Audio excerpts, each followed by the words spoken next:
Je vais commencer par ce retour d'expérience, puisqu'en fait, c'est un sujet très empirique, mais il y aura un peu de théorique. Je vais essayer de pas non plus perdre tout le monde, mais pour vous dire à quel point cette piste peut vraiment changer des vies, en tout cas comme elle a changé la mienne. C'est pas du tout c'est pas du tout une expression comme ça, je pèse mes mots quand je dis ça. Donc mon expérience à moi, c'était une allergie. Évidemment, l'allergie, on se dit: «Voilà, on prend des antihistaminiques, ça va bien passer». Puis, évidemment, on prend des antihistaminiques, Big Pharma veut notre bien, donc tout va bien. Et puis, chaque mois, 3 mois par an, on prend ces antihistaminiques. Mais j'avais quand même voulu pour Pâques là, faire un jeûne. Or, à la fin de ce jeûne, j'ai eu la plus grande crise allergique de ma vie. Et une crise quand même, assez terrible, des yeux qui pleurent, voilà, vous connaissez tout ça, tout ça. Donc ça c'est mon jeûne de 3 jours, tout le monde dit: «Le jeûne, c'est fantastique et cetera, ça guérit tout».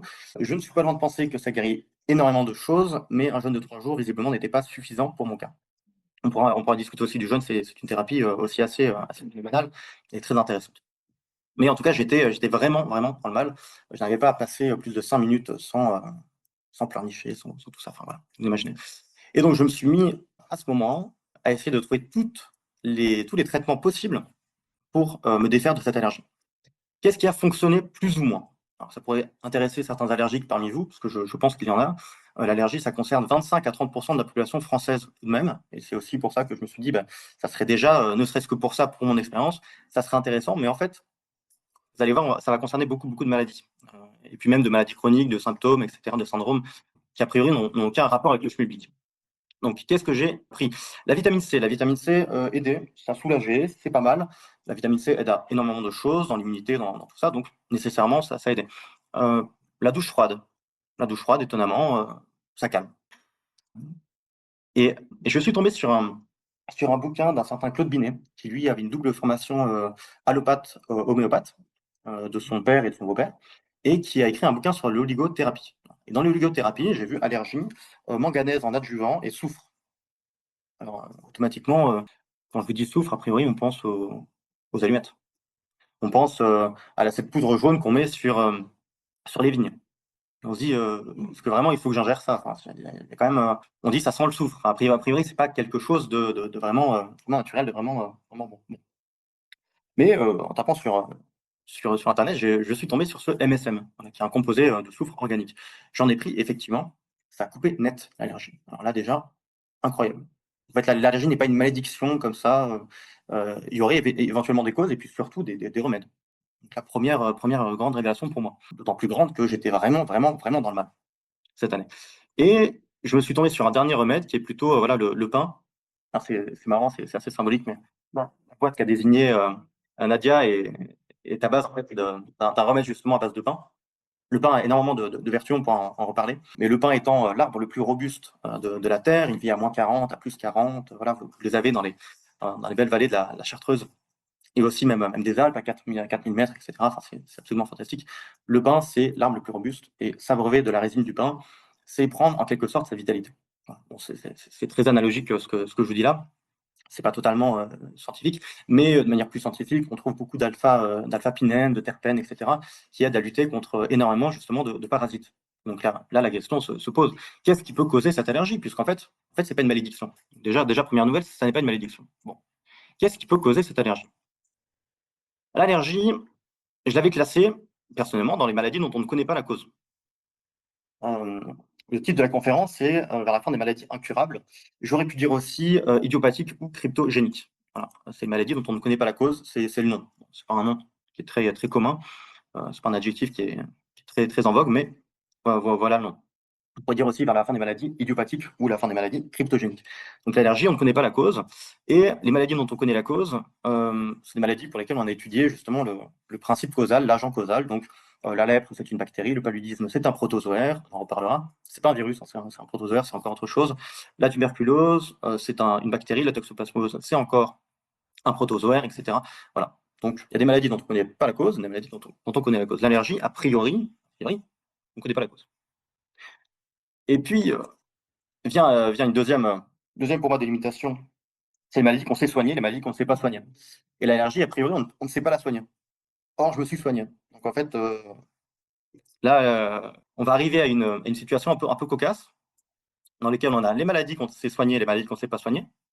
les maladies dont on ne connaît pas la cause et les maladies dont on connaît la cause. Et en fait, l'allergie est passée donc de là à là. C'est-à-dire que je n'en connaissais toujours pas la cause, mais j'avais réussi à la soigner. Et en réfléchissant, je me suis dit, mais c'est marrant parce qu'en fait, il y a pas mal de choses qui sont à peu près similaires. Il y a la chirurgie, la chimio, on ne sait pas exactement ce qu'est le cancer, mais on peut l'enlever, on peut le guérir, a priori. Le jeûne aussi, il a l'air de fonctionner comme ça. Il y a des gens qui ont fait des expériences de jeûne pendant 2, 3 semaines, 40 jours et qui se sont soignés. Les médecines traditionnelles, les vitamines, les minéraux, enfin, en fait, il y a pas mal de choses. Et dans l'autre, évidemment, nous, on a envie d'arriver ici, c'est-à-dire les maladies qu'on sait soigner et dont on connaît la cause. Parce que si on connaît pas la cause, c'est un peu embêtant. Et si on sait soigner mais qu'on connaît pas la cause, est-ce qu'on s'est vraiment soigné? Est-ce que c'est sur le long terme? On ne sait pas. Et il y a enfin les maladies dont on connaît la cause mais qu'on ne sait pas soigner. Ça, c'était toute l'épopée, on va dire, voilà, du 19e siècle, du début du 20e siècle, où on savait, on avait identifié la bactérie, le trypanosome, le protozoaire qui causait telle ou telle maladie. Mais on n'avait pas encore trouvé le remède. Et puis après, bon, on a trouvé des remèdes, la quinine, on a trouvé voilà, la pénicilline, etc. Enfin, c'est l'histoire de toutes ces épopées-là. Même si la pénicilline, bon, j'ai aussi mon avis sur la question. On en reparlera aussi. Et donc, toute ma question maintenant, c'était de passer en fait de cette case-là à cette case-là, voilà, pour gagner mon jeu mental. Donc, soit on passe par en bas, mais ce n'était pas le cas, soit on passe par en haut. Donc, d'abord on soigne, et puis ensuite on se pose la question, mais qu'est-ce qu'on a soigné? Pourquoi est-ce qu'on s'est soigné? Et j'ai l'impression, personnellement, que euh, je suis, enfin, j'étais un des seuls sur cette piste. Pas un des seuls, on est quelques centaines quand même dans le monde, on est quelques milliers en réalité à avoir compris ce genre de choses, mais ce sont des informations qui ne sont pas du tout transmises et c'est aussi pour ça qu'il fallait mettre la main à la pâte. Bon, après, il faudra poser la question pourquoi est-ce qu'on ne transmet pas ces informations? C'est encore un autre sujet. Et alors, je me suis posé la question, donc on s'est soigné. Qu'est-ce qui s'est passé? Donc, je prends de la vitamine C, c'est pas mal, ça me soulage, mais je continue un peu à éternuer. Les douches froides, c'est pas mal, mais je continue un peu à éternuer. Le soufre, ça stoppe net, mais encore une fois, voilà, c'est du court terme, mais pour le coup, ça stoppe vraiment net très très bien. Et la résine de pin, sur le long terme, parce que ça fait quand même, c'était une cure de 3 semaines, mais je voulais vraiment me départir de cette maladie. A priori, tout allait bien. Et la question, c'est quel est le point commun entre tout ça? On peut commencer dans notre recherche au moins par là, par une corrélation. La corrélation, c'est qu'en fait, tous ces composés fantastiques sont directement ou indirectement pour la vitamine, indirectement pour le foie et beaucoup plus directement pour le soufre et pour la résine, des antiparasitaires. Des antiparasitaires au sens très large. Nous allons revenir ensuite sur la question des parasites, combien il y en a, etc. Mais déjà, rien que ça, on se dit, ah, il y a peut-être un agent causal derrière. Donc c'est là où, muni de la petite fleur, muni de la résine de pin, muni de tout ça, voilà, on commence à inspecter cette piste que j'allais bientôt appeler la piste parasitaire. Et donc, mon hypothèse, qui est dessinée dans un langage extrêmement scientifique et difficile à comprendre, c'est peut-être que voilà, un homme normal plus un ver, un parasite, quelque chose, ça donne une allergie. Voilà, peut-être que l'allergie est parasitaire. Mais en réalité, j'aurais pu mettre beaucoup plus d'autres maladies, mais ça, je ne le savais pas encore. Continuons un peu chronologiquement. Alors évidemment, quand je dis ça, quand je pars d'une corrélation, il y a quelque chose que les scientifiques aiment beaucoup dire, les scientifiques et les pédants, un peu les schlimmfallunettes, et ils n'ont pas totalement tort, c'est que la corrélation n'est pas la causalité. La corrélation n'a rien à voir avec la causalité. Là, je vous ai mis un petit graphique, alors évidemment en anglais, je vais traduire. Nous avons donc d'une part en noir la consommation de margarine par habitant, et d'autre part les taux de divorce dans le Maine, donc aux États-Unis. Effectivement, on se demande si la consommation de margarine n'affecte pas les taux de divorce. Alors, est-ce qu'il ne faudrait pas arrêter la consommation de margarine? Ah, évidemment, ça fait partie d'un site qui étudie toutes ces corrélations. Et c'est vrai que plus on prend de variables, plus statistiquement on a un risque, même une grande chance en fait, de tomber sur cette espèce de corrélation un peu bizarroïde. Voilà. Et donc, évidemment, corrélation n'est pas causalité. Alors, j'ose imaginer que la consommation de margarine ne va pas amener à votre divorce. Euh, si tel est le cas, il faudra m'en parler, mais a priori, c'est pas le cas. Bon. Donc, il fallait étudier ça un peu plus en amont. Voilà, ce que je vais vous révéler ce soir, ça va être une synthèse d'énormément de liens que j'ai lus, plus ou moins en diagonale, comme fait tout le monde, hein, mais pour avoir la subscientifique moelle de tous ces liens-là. J'ai environ un petit millier de tous ces liens-là, etc. Et on arrive à voir quand même des choses apparaître, non seulement des corrélations, mais aussi des thèses, des hypothèses par rapport aux causes potentielles. Voilà. Alors, quelles seraient les causes déjà bah, de l'allergie, parce que c'est notre hypothèse qu'on va vérifier. Les causes de l'allergie, j'en ai trouvé deux. En fait, j'en avais trouvé une au début et une autre à la fin. La première, pardon, c'est en anglais encore une fois, mais je vais vous traduire encore une fois. C'est le lien entre les helminths et l'allergie. Les helminths, c'est le nom, en fait, helminthe, c'est un nom qui vient du grec, ça signifie ver. Donc les vers intestinaux, les vers parasitaires et les allergènes. Et ce qui est intéressant, c'est que ce qui nous dit, en gros, voilà, pour les néophytes que nous sommes tous, il nous dit que les parasites, les helminths, peuvent générer une réaction d'antigène IgE qui ensuite elle-même va générer une réaction de TH2. Donc c'est un type de réponse immunitaire qui est associé effectivement à cette charge parasitaire et qui va causer en fait l'allergie, en fait tous les antihistaminiques, etc., qui elles-mêmes ont causé l'allergie. C'est-à-dire qu'en général, on dit l'allergie, c'est une question d'antihistaminique, mais d'où viennent les antihistaminiques? Pourquoi est-ce qu'on en a trop? Pourquoi certains en ont trop? Pourquoi certains n'en ont pas? C'est une malédiction, prenez vos antihistaminiques. Ça m'a jamais trop satisfait cette question. Là, on a déjà un premier élément de réponse en disant il y a un agent causal qui devrait pouvoir être associé à cette maladie. Intéressant. Et là, on a un deuxième chose. Alors, c'est un peu plus compliqué. J'ai tout l'exégèse assez compliqué de cette question, mais il y a un fungi, donc un champignon, une levure, une moisissure, on va dire un fungi, un fonge, qui s'appelle le Candida albicans. On a tous en nous. Le Candida albicans, c'est marqué ici. Voilà, vous l'avez ici. Si vous avez à lire, normalement, c'est pas trop mal. Le candidat albicans, bon, après, je vous donnerai évidemment l'enregistrement. Ce candidat albicans, donc, qui est le candidat le plus répandu chez les humains que nous sommes, ont tendance effectivement à nous infecter. Officiellement, c'est incommensable. C'est-à-dire qu'officiellement, circuler, il n'y a rien à voir. Le raisonnement est très simple. Si tout le monde a le candidat et tout le monde vit, c'est que le candidat, a priori, ça ne fait pas de mal. Voilà. C'est extrêmement rigoureux comme raisonnement, vous avez compris. Donc, mais on s'est rendu compte que ce candidat albicans, on va y revenir par la suite parce que c'est un candidat justement assez intéressant pour comprendre l'allergie, mais pas que. Il faut moduler la réponse des macrophages. Donc les macrophages, grosso modo, sont les globules blancs, donc c'est les responsables de l'immunité. Et en fait, en disruptant ces macrophages, on va avoir une réaction en chaîne qui va ensuite arriver à l'allergie. Bon, c'est un peu technique, donc voilà, je vous ai mis que le début de la thèse. Mais en tout cas, on a ces deux questions-là, ces deux pistes-là, et on va pouvoir travailler un peu dessus. Bon. Mais avant tout, il faut quand même vous dire un peu ce que c'est un parasite, parce que là, je vous ai parlé de manière très empirique, car telle était ma méthode, telle était chronologiquement ce que j'ai fait. Là, je vous ai parlé d'un élément, là, je vous ai parlé d'un champignon. Combien y a-t-il de parasites? Qu'est-ce qu'un parasite, déjà? Parce qu'en fait, est-ce que toutes les bactéries qu'on a dans notre corps sont des parasites? Pas nécessairement. Et combien y a-t-il de parasites, grosso modo? On a ce petit graphique très sympathique avec évidemment notre homme ici, qui est l'espèce B. Voilà. Bizarrement, c'est pas l'espèce A, mais admettons. Et en fonction du rapport qu'il va entretenir avec une autre espèce, on va avoir soit mutualisme, soit commensalisme, soit etc. Et la relation qui va nous intéresser ici, c'est quand quelqu'un vit aux dépens de nous, nous prend tout, mais ne nous donne rien. C'est ce qu'on appelle le parasitisme. Là, il y a ce qu'on appelle le commensalisme. Donc c'est ce que j'avais dit sur le candidat. On considérait que c'était commensal, c'est-à-dire c'est juste un locataire. Voilà. Et il y a une relation donc bénéfique. Donc voilà, un bon voisin, un échange de bons procédés. Tu me donnes des nutriments, je te donne de la vitamine et tout va bien. Je suis juste un locataire et je deal du shit en bas de chez toi. En gros c'est ça. Je simplifie, mais en gros, on a à peu près les mêmes phénomènes en société. Hein. C'est assez similaire. Ou autre chose, enfin, il existe aussi un parasitisme économique, un parasitisme politique. Je ne vais pas rentrer dans les sujets, mais vous avez compris.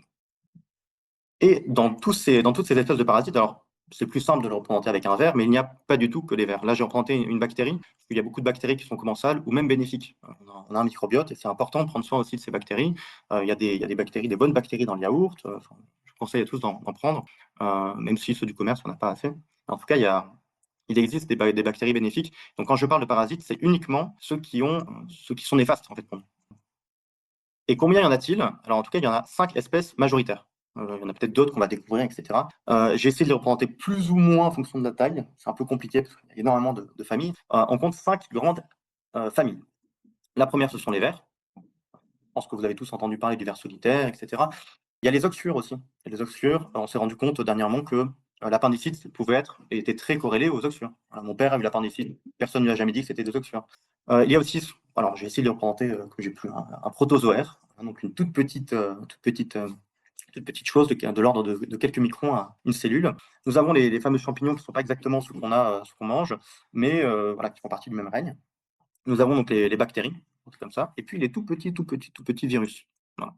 Et ce qui est drôle, c'est que bah, sur ces 5 familles, enfin, je ne sais pas si c'est très drôle pour nous, mais en tout cas sur ces 5 familles, on étudie beaucoup les bactéries, beaucoup les virus. Pourquoi? Parce qu'en fait, ce sont les acteurs et les agents causaux. Alors sur les virus, on pourra en reparler. J'ai aussi 2-3 hypothèses, on va dire, mais en tout cas, les bactéries sont les agents causaux des maladies infectieuses. Toutes celles dont on a parlé, la tuberculose, la syphilis, voilà, ça, on les connaît, on les a fait se reproduire, etc. Et pour des raisons en fait purement historiques, j'avais un bouquin là de parasitologie de 1951 et il soutenait absolument cette thèse. Il disait, mais pourquoi avoir scindé en deux la bactériologie du reste de la parasitologie? En fait, c'est pas du tout évident. D'un point de vue scientifique, d'un point de vue même épistémologique, c'est-à-dire la connaissance de voilà, qu'est-ce qu'on étudie, comment est-ce qu'on scinde ces connaissances. Il y a beaucoup de raisons, c'est simplement des raisons chronologiques. C'est-à-dire que chronologiquement, on a étudié les bactéries, on les a mis un peu à part, la virologie aussi à part. On parle beaucoup de virus, et ma thèse, si vous voulez, mon avis, c'est qu'on parle beaucoup des virus pour peut-être éviter de parler d'autres choses. On pourra en discuter aussi. Et pourtant, effectivement, bon, on a un protozoaire qui s'appelle le Toxoplasma gondii, qui encore une fois est totalement incommensable, ne fait rien de mal, etc., mais qui a été associé euh, à l'obésité, à la schizophrénie, bon, au suicide. Bon. Et quand on sait comment est-ce qu'il fonctionne le Toxoplasma gondii dans le rat, on se dit, oui, en fait, il y a quelque chose de très bizarre. C'est-à-dire que le Toxoplasma gondii, pour ne donner que cet exemple-là, c'est un protozoaire qui va vivre dans le rat, qui va avoir besoin de passer en fait au chat. Sauf que, a priori, il y a quand même un certain antagonisme, c'est-à-dire que le rat ne peut pas être mangé par le chat. Et donc, le Toxoplasma gondii va réussir à hacker, à hijacker, pour circuiter le circuit de la dopamine du rat, pour qu'il se fasse bouffer par le chat. Comment est-ce qu'il fait? Il attire le rat par l'urine de chat. Donc, c'est quand même quelque chose de très bizarre. Et quand on en a chez les êtres humains, on a effectivement un rapport au risque totalement différent, au masochisme, enfin, à des traits de personnalité. Enfin, c'est quand même très très bizarre. Mais officiellement, bien sûr, ça n'est qu'un commensal. Donc il y a des choses quand même qui sont intéressantes, qui commencent déjà un peu à apparaître. Et donc j'ai commencé à faire quelques hypothèses, voilà, avec mes amis, etc. J'aurais dit, bon, je suis allergique, vous êtes aussi comme 25% des Français allergiques, prenez du soufre. Ah tiens, ça marche. Je suis allergique, prenez du bicarbonate de soude, ça a aussi un effet antiparasitaire global. Ah, ça marche. Le soufre, voilà. J'ai fait ça environ avec une demi-douzaine de mes amis. Et donc j'avais testé cette hypothèse par rapport à l'allergie. Donc, j'étais assez content. Et je me suis souvenu que mon père avait une bronchite chronique depuis des années, des années, des années. Et je lui ai fait prendre du soufre. Et il s'est passé quelque chose d'assez marrant, pour nous, mais pas pour lui. C'est qu'il se sentit beaucoup mieux, mais il a eu aussi un espèce de mal de tête. Et là, je me suis dit, bon, c'est pas aussi automatique que ça a l'air. Et je lui ai dit, mais on va essayer de trouver l'agent causal. Donc, peut-être prends un. Bon, lui, il voulait, c'était pas mon idée, mais il a pris un médicament ensuite anti-helminth, donc anti-ver parasitaire, donc cette première famille que nous avons vue ici. Donc, qui est spécifique, parce que les médicaments en pharmacie sont vraiment très, très spécifiques. Donc, ils vont cibler qu'une seule famille. Et ce qui s'est passé, c'est rien. Voilà. Donc, en fait, on a pu exclure comme ça une famille de parasitaires, de parasites. Sauf que, bon, a priori, des antibiotiques, il y en avait pris beaucoup. C'était pas un virus non plus, c'était pas ça. Donc en fait, il restait 2 familles. Bon, très bien. Et j'ai parlé avec mon beau-frère aussi, et lui, il avait une thèse un peu particulière. Bon, c'est pas non plus quelqu'un de débile. Lui, quand il était malade, il prenait de l'échinacée, qui était une plante, voilà. Et là, je me suis dit, bon. Et c'est un jeu auquel j'aimais déjà bien jouer. C'est voilà, dis-moi ce que tu prends, et je vérifie si c'est un antiparasitaire. Et en fait, c'est un jeu qui est assez sympathique parce que contrairement au casino, on gagne à chaque fois. Et je me suis dit, bon, on va voir un peu ce que ça va donner. Donc, c'est effectivement antibactérien, pas antibiotique parce que l'antibiotique tue tout, l'antibactérien est plus sélectif. En tout cas, c'est la distinction que j'en fais. Antifongique, antiviral, et par rapport aux protozoaires et aux vers, c'est un peu moins évident. C'est-à-dire que ça aiderait, c'est un adjuvant avec d'autres antiprotozoaires. Mais déjà, on a quelque chose d'intéressant parce que lui, chaque fois qu'il était un peu malade, il avait un composé que je peux vous donner aussi. Et puis il n'avait plus rien. Donc c'est quelque chose d'assez magique. Mais j'aimerais bien rentrer dans la science quand même. Et donc la question, c'est est-ce qu'on peut faire plus précis? Là, on a 5 familles de protozoaires. Est-ce qu'il y en a une qui est, on va dire, plus embêtante, plus prévalente, et cetera? Et je me suis posé quand même pas mal de fois cette question sans avoir beaucoup d'indices. Et je suis tombé par hasard sur un groupe qui parlait d'un type de famille en particulier. J'imagine que vous pouvez déjà imaginer laquelle c'est, non? Sur les 5 familles. Bon, ça, on en a parlé, donc a priori, c'est pas ça. Les vers, c'est quand même assez gros.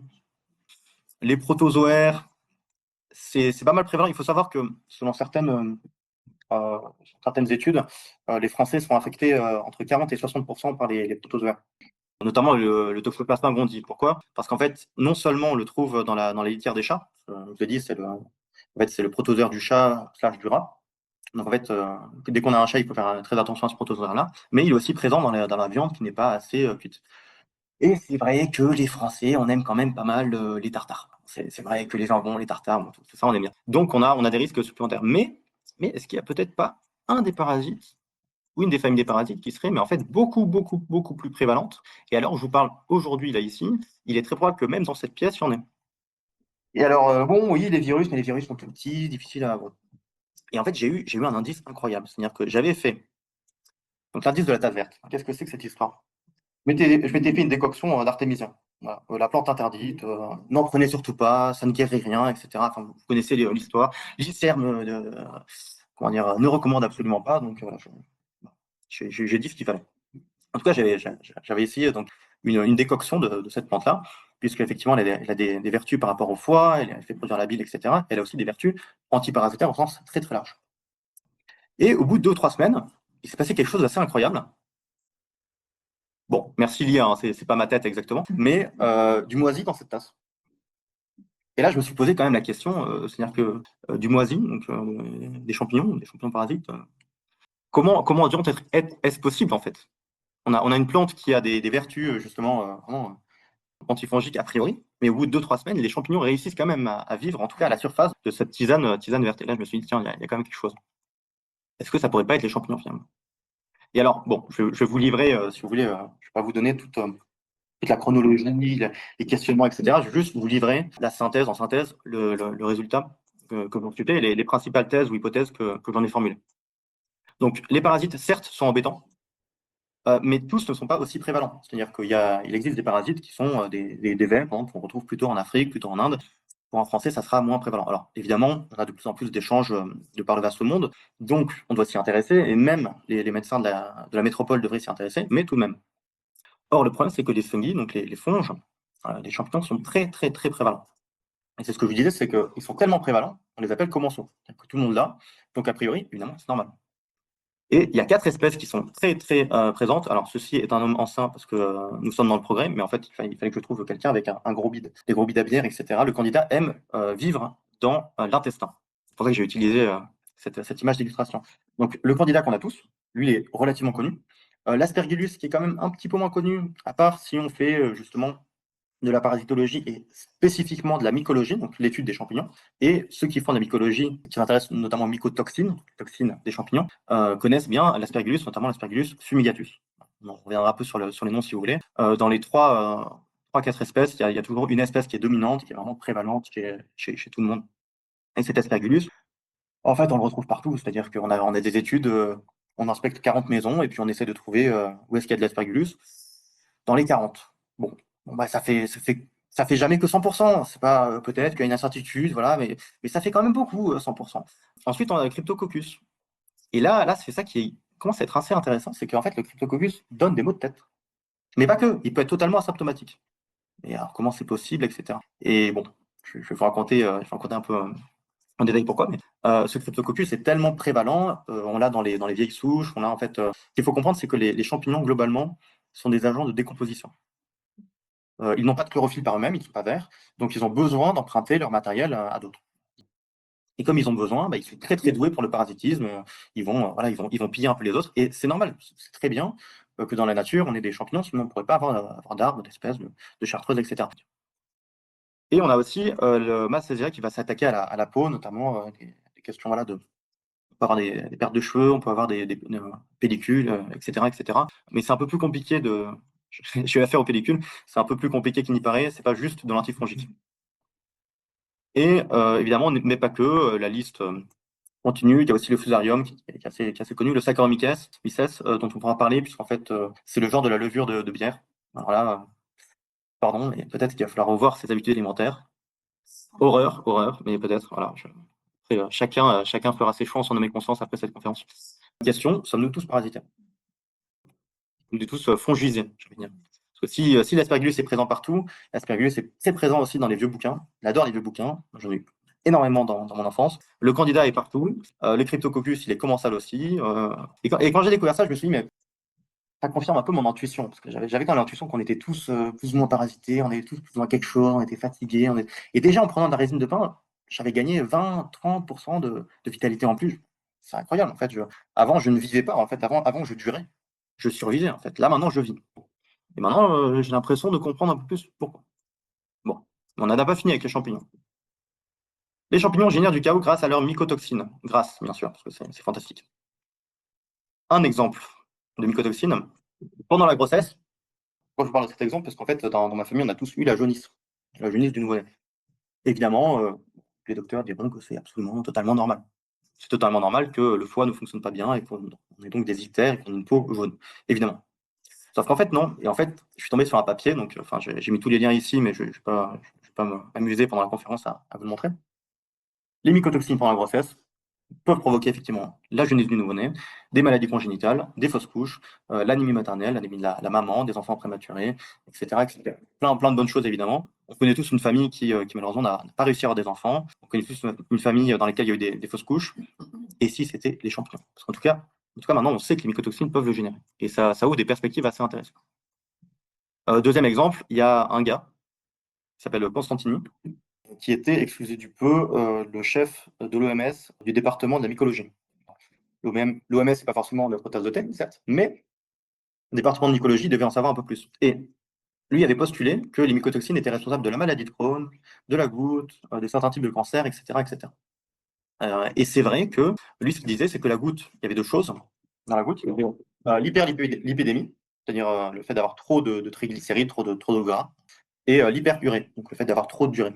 Et ces deux choses sont générées par des mycotoxines. Donc en fait, est-ce que j'aurais pas un lien quand même? Enfin, ça me semble assez intéressant. Donc, les fungi sont très prévalents, ils génèrent du chaos grâce à leurs mycotoxines, mais on ne s'arrête pas là évidemment. Ils savent se soustraire à notre système immunitaire et de manière franchement, ce sont des vrais James Bond. Donc on a un patient qui a une hydrocéphalie chronique. On soupçonne ce fameux Cryptococcus neoformans qui est, comme on le disait, prévalent chez tout le monde et puis qui n'est qu'un commensal, ça n'a rien à voir avec. On lui fait 4 ponctions lombaires. Donc ça fait quand même assez mal. Je n'ai pas envie d'être à sa place. Et on fait un test antigénique. Donc les tests antigéniques, le problème c'est que premièrement, ils ne sont pas forcément spécifiques. Ça ne va pas forcément cibler le Cryptococcus en particulier en tant que tel. L'autre problème, c'est qu'on a un effet, on appelle ça le hook effect, c'est que s'il y a trop d'antigènes, le test va être négatif. Donc, en fait, il y a une fenêtre de tir. Si on n'en a pas assez, le test va être négatif. Si on en a trop, le test va être négatif. C'est un peu embêtant. Si on en a trop, effectivement, on est bien parasité, mais ça sera négatif. Donc voilà, allez dormir, braves gens, il n'y a rien. Donc ça, c'est encore embêtant. Et ce n'est qu'après avoir cultivé l'échantillon pendant 7 jours qu'on obtint un résultat, et encore un résultat sur 2. Donc c'est-à-dire qu'on a fait 4 ponctions envers, on a fait 3 tests antigènes, sur les 3 tests antigènes, aucun positif. Et on a attendu encore 7 jours en faisant 2 cultures, et sur une des 2 seulement, on a vu un peu de Cryptococcus, et là on s'est dit, ah tiens, c'est lui. Autant vous dire que s'il fallait faire des ponctions lombaires à tout le monde pour détecter ce Cryptococcus et faire des cultures, on serait un peu mal barré. Que faut-il faire pour avoir l'assurance de ne pas en avoir? Et la question, justement, de la prophylaxie. Est-ce que ça ne serait pas plus intéressant de prendre quelques herbes, enfin, on pourra en parler ensuite c'est pas le sujet de ma conférence, mais je suis en train de suivre un protocole justement antifongique. J'en vois déjà les effets au bout d'une quarantaine de jours. Mais je pense que la prophylaxie est peut-être préférable aux ponctions lombaires. C'est ma thèse en tout cas. Mais on ne s'arrête pas là évidemment, parce que faut quand même aller au bout de l'iceberg. Je veux dire, quitte à couler avec le Titanic, coulons bien. Il génère des dommages à l'ADN. Et notamment le fameux aspergillus dont on avait parlé, donc celui qui aime les bouquins, il cause des dommages à l'ADN, associé visiblement au cancer du foie. Et l'aspergillus peut contaminer aussi les céréales. Alors ça, c'est le grand classique de tous les études des champignons. Les champignons étant des fossoyeurs du vivant, ce qui est leur rôle, tout va bien, ils vont s'attaquer aux céréales. Qu'est-ce qui se passe si on fait des grosses cultures de céréales et qu'on met des pesticides? Ben, les céréales ne vont plus produire tous les antioxydants et les antifongiques Donc il y avait besoin, parce qu'en fait, ils en ont plus besoin. On met des pesticides. Fantastique. Donc en fait, ils n'ont plus produire les antifongiques. Donc les céréales, les fongies, les fungi vont venir s'attaquer aux céréales, etc. On va les retrouver dans notre assiette. C'est fantastique. Notamment dans le pain blanc, etc. C'est absolument fantastique. Et donc on a ces dommages à l'ADN. D'où une question, encore une fois, quid des maladies génétiques? Est-ce qu'Adam et Ève, par exemple, étaient parasités? Est-ce qu'Adam et Ève étaient malades? Et si Adam et Ève n'étaient pas malades, a priori, hein, il existe un Adam et un Ève scientifiques auquel on peut remonter grâce à la mitochondrie et à l'aplogroupe Y, pour les hommes et pour les femmes. On arrive à trouver effectivement un goulot d'étranglement. Si eux n'étaient pas malades, pourquoi est-ce que nous on est? En fait, de deux choses l'une, soit on a tous des maladies génétiques et dans ce cas on a les mêmes, soit effectivement il y en a qui en ont développé, il y en a qui en ont pas développé, mais dans ce cas, à quel moment? Et si c'est à quel moment, ça veut dire qu'il y a une cause. C'est-à-dire que si on dit j'ai une maladie génétique, j'ai rien dit. Ça veut dire que mon grand-père, peut-être, a été malade. Or, comme les fungi causent des dommages à l'ADN, le fait de dire c'est une maladie génétique, ça ne veut pas dire ce n'est pas une maladie liée aux parasites. Au contraire. Au contraire. Donc là, on avance déjà, on se dit, mais ça fait quand même un peu gros, là. On va arrêter la conférence. Non, on va quand même continuer, s'il vous plaît. On va quand même continuer parce qu'il y a des choses à dire encore. L'équilibre hormonal aussi peut être modifié. C'est pas un sujet que j'ai beaucoup étudié, mais on a notamment le Cryptococcus qui va utiliser notre dopamine pour générer la mélanine. C'est pas forcément quelque chose de fou en réalité quand on s'intéresse à la parasitologie. Je vous avais parlé donc du Toxoplasma gondii. Lui donc il va changer le système hormonal du rat pour le faire attirer par l'urine de chat, donc c'est ce que j'avais dit. Et il y a des phénomènes un peu similaires chez l'homme, bien sûr, avec le masochisme, avec tout ça. Et très souvent, ils utilisent la dopamine. Parfois, ça peut être la sérotonine, parfois, ça peut être d'autres choses. Ça peut être aussi les hormones sexuelles, les oestrogènes, la testostérone, etc. Chaque parasite a son terrain, en fait, favorable. Pourquoi les soucis d'hormones? Parce que vraiment, les perturbateurs endocriniens, est-ce qu'il n'y aurait pas un lien, justement, avec les parasites de manière générale, les protozoaires en particulier, les fungi aussi?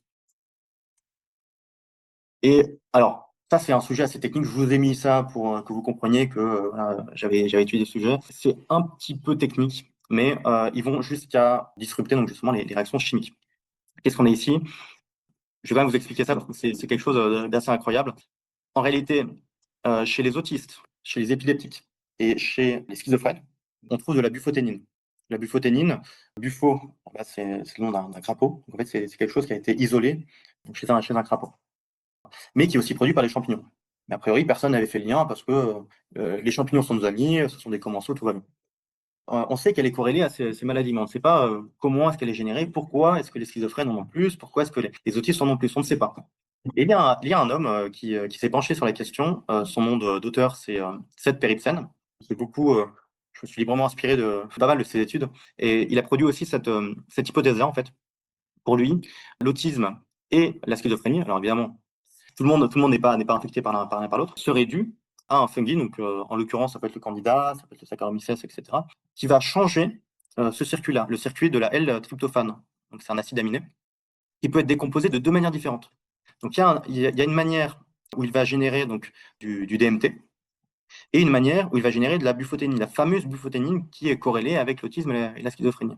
Tiens, tiens, tiens. Et en fait, effectivement, on trouve des études qui montrent qu'au lieu d'emprunter la voie droite, pardon, il emprunte la voie de gauche. Et donc, en général, de la bufoténine. Et si, effectivement, on a des corrélations avec, il y a l'épilepsie, la schizophrénie, l'autisme, la dépression, etc., est-ce que ça ne serait pas aussi lié? Pourrait-on soigner ces maladies aussi? Spoiler, oui. Pour la petite anecdote, il m'arrivait, bon, je pense comme chacun de vous, d'avoir des sautes d'humeur, voilà, d'être un peu irritable, d'être un peu, parfois d'avoir même un peu l'humeur noire, voilà, ombre du nord un peu, etc. Et je me suis rendu compte que pendant le déparasitage, ça a été accru en fait. En réalité, c'est pendant le jeûne aussi, on a un peu cette expérience-là. Il y a des choses qui passent en fait en réalité. Et dès qu'on évacue tout ce qui ne va pas, on retrouve en fait là, une certaine forme de joie. C'est quand même assez. Je me dis, mais tiens, c'est quand même bizarre. Et là, on commence à s'approcher de quelque chose qui est très très intéressant, qui est en fait que les troubles neurologiques ressemblent énormément aux maladies. On a du stress oxydatif, on a des dommages faits à la mitochondrie, on a des choses en fait de manière clinique, c'est très très très très proche. Et la question, c'est est-ce qu'on ne pourrait pas aussi soigner ça? Et ce qui est vrai, c'est que, pour ne pas le citer, Laurent Schwartz, donc, qui avait beaucoup étudié la question du cancer, avait fait faire des tests donc, avec le bleu de méthylène sur des patients justement psychiatriques. Parce qu'en fait, la médecine officielle, donc il y a la psychiatrie. La psychiatrie est beaucoup plus ouverte que les médecins, on va dire, généralistes, médecins du corps. Et ces psychiatres étant beaucoup plus ouverts, ils avaient laissé faire des essais qui avaient donné des très très bons résultats sur le fait de soigner justement les maladies neurologiques. Et là, évidemment, ça, c'est le 6. C'est une copie, hein. On va pas revenir à 4. Voilà. Et ça, c'est le dernier point, peut-être l'un des moins facilement compréhensibles, j'ai envie de dire, mais je pense le plus important. Il s'organise en biofilms. Qu'est-ce que c'est qu'un biofilm? Donc là, vous avez la petite citation, mais pour l'instant, je vais la cacher. Qu'est-ce qu'un biofilm? Un biofilm, donc c'est un film, une pellicule biologique, donc d'origine biologique, qui est générée soit par des bactéries, soit par des champignons. Ce biofilm, qu'est-ce qu'il va faire? Ce biofilm, donc, il va s'accrocher sur nos muqueuses. Donc déjà, est-ce qu'on a envie, est-ce qu'on a besoin d'avoir des choses qui s'accrochent à nous de l'intérieur? C'est une question qui est toute personnelle. Moi, personnellement, j'en veux pas. Mais qu'est-ce qu'il va faire ce biofilm? Il va faire plusieurs choses. Il va rendre, premièrement, les bactéries, les fungi, tous les parasites, en fait, beaucoup plus résistants. Et alors au début, je connaissais ça, je me suis dit: «Oui, bon d'accord, il faut enlever ça parce que c'est vrai que si, on a ce biofilm-là, on ne peut pas attaquer nos parasites». Et je suis tombé sur ce petit article. Là, je me suis dit: «Ah oui, en fait, c'est pas une mince affaire». Il a été rapporté que les champignons sont jusqu'à 1000 fois plus résistants aux agents antifongiques que les cellules planctoniques flottant librement. Mais cette résistance au traitement antimicrobien n'a pas encore été entièrement élucidée. On est encore en train de chercher, et ce qui est intéressant, c'est que on peut faire l'analogie, en fait, le biofilm, c'est un peu comme une forteresse. On a une bataille rangée, voilà, une bataille dans la plaine. Dans la forteresse, c'est beaucoup plus compliqué, sauf que là, c'est une forteresse qui est tellement efficace, qui s'accroche tellement, en fait, sur le piton rocheux, quoi, qu'il faut aller jusqu'à 1000 fois la dose. Et 1000 fois la dose, ça veut dire qu'au lieu de prendre des milligrammes de votre antibiotique préféré, il faudrait prendre des grammes. J'imagine que vous n'êtes pas trop pro antibiotiques, mais déjà, prendre des grammes d'antibiotiques, bon courage. Et d'antifongiques, en l'occurrence, parce qu'on ne parle pas de bactéries en plus. Passer de milligrammes au gramme, c'est quand même assez délicat. Et il y a autre chose aussi. Le biofilm, en fait, joue comme une infrastructure entre les bactéries, entre les fungi, entre tout ce beau monde qui va communiquer. Je suis tombé sur une association, une symbiose que je ne pensais pas trouver. C'est qu'au lieu d'utiliser notre lymphe, notre système nerveux, notre système comment dire, sanguin pour se balader, les bactéries vont utiliser les infrastructures des champignons. Voilà, pour se balader plus librement. Et il leur paye un espèce de péage, en vitamine B1, en thiamine. Alors là, j'étais quand même estomaqué. A priori, c'est une étude scientifique, ça parle d'un péage qui est donné. Bon, évidemment, c'est une analogie, mais il y a quand même une symbiose en fait de tous ces parasites-là. Et franchement, moi j'étais vraiment étonné. Et ça explique aussi pourquoi est-ce qu'on observe des résistances. Pourquoi tant de maladies difficiles à éradiquer? Pourquoi des dormances et des rechutes de maladies? C'est-à-dire qu'en fait, si on attaque la conséquence, les symptômes, mais si on n'attaque pas la cause, si en fait à l'intérieur du biofilm, et en fait c'est-à-dire le biofilm en lui-même, on va pas forcément finir d'éradiquer, finir de se guérir, finir de se soigner. On va pas avoir accès à toute la vitalité qu'on aurait pu avoir. Et en parlant de dormance et de rechute de maladies, on s'est rendu compte par exemple qu'il existait des virus qui provenaient d'un biofilm de candidats, donc de ce champignon. Interprétation officielle, ça veut dire que les virus infectent le biofilm. Mon hypothèse, ça veut dire que peut-être les virus, en fait, sont générés par des champignons. Ça, je ne sais pas, ça serait pas le premier cas d'exosome qu'on pourrait retrouver chez des bactéries, chez pas mal de choses. En tout cas, les deux interprétations, pour l'instant, on peut pas vraiment les délimiter, on peut pas vraiment trancher, mais c'est pas du tout dit que les virus ne soient les virus semblent être davantage une conséquence qu'une cause, personnellement. Et voilà ce que j'ai appelé l'éléphonge au milieu de la pièce. Voilà. Donc le champignon au milieu de la pièce que personne ne voit et puis tout le monde vit fantastiquement bien. Il est partout, on a du moisi partout. En fait, on vit dedans, on mange de la levure, tout va bien. Et en fait, c'est d'autant plus un éléphonge que je ne sais pas si vous connaissez cette image. C'est l'éléphant et les 6 aveugles. 4 qui sont représentés, il y en a un derrière qui se cache, là, si vous voyez. L'éléphant et les 6 aveugles, c'est une fable indienne où en fait, voilà, ce sont des aveugles qui vont toucher un éléphant. Alors évidemment, ils sont aveugles. C'est un peu embêtant pour comprendre que c'est un éléphant, donc il y en a un qui va toucher la corne, il y en a un qui va toucher le pied, un qui va toucher la trompe, un qui va toucher la queue. Ah, donc on dirait un tronc. Mais non, ça n'a rien à voir. Non, c'est une corde. Non, c'est un balai. Non. Et en fait, ils ont tous un peu raison, mais ils n'ont pas la vue d'ensemble, quoi. Et c'est embêtant. Et c'est vrai qu'en science, on va dire médicale, on n'a pas du tout de vue d'ensemble. La physique a progressé. On a essayé d'avoir une vue d'ensemble. Voilà, il y avait le système newtonien, puis il y a le système quantique. Maintenant, il y a le système de la théorie des cordes qui va expliquer la physique quantique, etc. Bon, ce sont des essais, ce sont des théories, mais au moins on essaye d'avoir une vue d'ensemble. Alors qu'en médecine, c'est à peu près le contraire qui se passe. C'est-à-dire que bon, bah, on a un cancer du côlon, voilà, ça sera le cancer du côlon. qui n'a rien à voir avec le cancer du sein, qui n'aura rien à voir avec le cancer de l'utérus. Ça sera très, très cloisonné, très, très pur. Un spécialiste chirurgien de la clavicule gauche ou droite, hein. Donc c'est quand même assez embêtant. Et mon hypothèse, c'est en fait, est-ce qu'il n'y aurait pas un lien entre tout ça?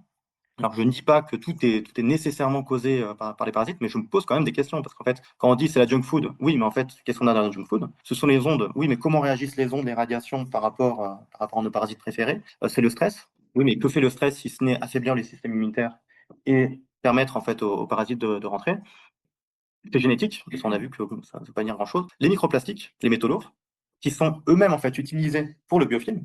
Le biofilm, c'est une espèce d'amas de matière plus ou moins biologique, mais les parasites utilisent notamment ces microplastiques. C'est un peu une barricade de la commune de Paris. C'est un peu l'idée. On a des gens qui contestent le pouvoir et qui prennent un peu tout ce qu'ils veulent, des pavés, etc., des microplastiques, des métaux lourds, etc. C'est une carence, oui, mais la carence, elle est due à quoi? Si on a quelque chose en nous qui mange du fer, est-ce que ça vaut le coup de mettre du fer? Je suis pas sûr. Ce sont les perturbateurs endocriniens, pas sûr. C'est le gluten, ce serait pas la levure, etc., etc. J'avais fait une matrice un peu compliquée, mais pour vous expliquer un peu ma pensée sur le sujet. Il y a des principes qui sont passifs et réactifs, il y a des principes qui sont actifs. Et à mon sens, les principes actifs, qui utilisent des principes passifs ou réactifs, ces principes-là ont plus de chances de faire du bien ou du mal à l'organisme. C'est-à-dire que les carences, effectivement, c'est important. Euh, je suis le premier en réalité à complémenter en vitamine C, en vitamine D, en magnésium. À mon sens, les plus importants, c'est très très important en réalité. Mais ça ne fait pas tout. Et ça serait embêtant de s'arrêter à là. Voilà. Les vitamines roses, c'est les vitamines plus les minéraux. Et bon, j'imagine que vous avez déjà beaucoup de questions, donc je vais m'arrêter plutôt là. Mais voilà, pour vous donner une idée sur la conférence, je vais vous poser deux, trois encore quelques questions à étudier, puisqu'en fait, très empirique, hein, mon approche est très empirique. Il faudrait voir ce que vous souhaitez faire aussi pour votre santé, en accord bien sûr avec votre médecin. Donc si la majorité de ce qu'on considère être des maladies normales, de la fatigue habituelle ou des signes de vieillesse étaient en réalité des symptômes. Ceci est une hypothèse. Pourquoi je vous parle de ça? Puisqu'en fait, Perricone, donc c'est celui qui a beaucoup étudié les fungi, notamment ça. Je suis obligé de le citer parce qu'en fait, il m'a beaucoup apporté. C'est un Américain qui, lui, avait une maladie génétique rare, une maladie génétique liée au candida. Et un jour, il a pris un médicament antifongique. Et c'est bizarre, mais il avait un peu moins les symptômes. Si, mais tiens, c'est curieux. Donc là, il a creusé, il a creusé, il a creusé. Il a réussi à se guérir en fait de ce syndrome génétique maudit.